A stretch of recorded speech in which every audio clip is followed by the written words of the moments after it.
I got a bunch of laughs that I was not expecting tonight.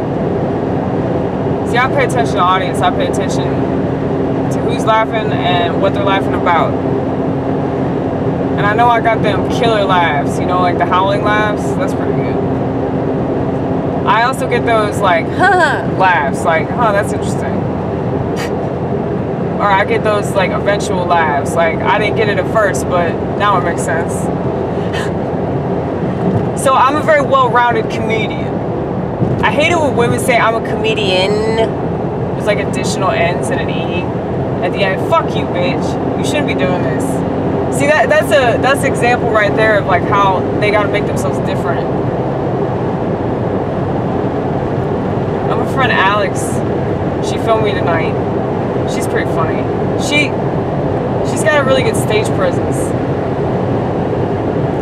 If you have a good stage presence, like you can do anything because you're entertaining.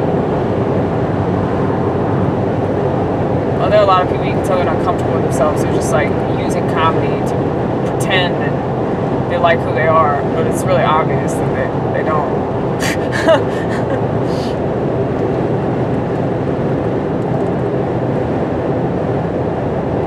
I just feel sorry for them though because they're missing the whole point of it. But it's okay. Maybe they'll figure it out. They probably won't because, you know, they don't have any self-awareness, which is why they're not funny. But,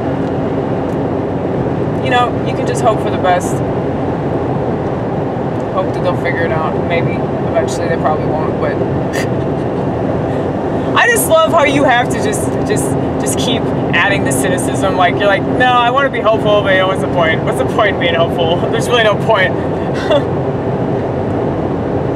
Well, I think that there's hope if people have self-awareness. And it's really obvious when people don't.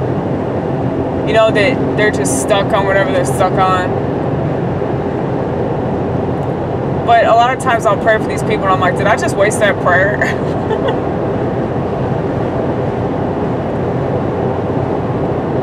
I feel like anytime I pray for somebody that's like obviously a cyborg, like it's like I throw that prayer into a well.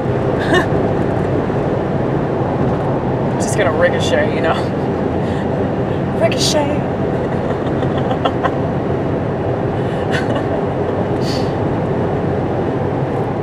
It's really cool though, like when you get people in the audience to know what you're talking about in relation to pop culture. That's why I try to include pop culture in my jokes, because I mean I hate pop culture with passion anyway. That's why I call it "Stop Would Ya" culture. Stop Would Ya vulture. There you go. There you go. Just add it to it. We're sculpting it. We're sculpting it. It's gonna be a Sistine Chapel one of these days. They could be like fucking comedic Michealangelo. Was it really Michealangelo though? It was probably somebody else. You know? It's probably a black dude. Right?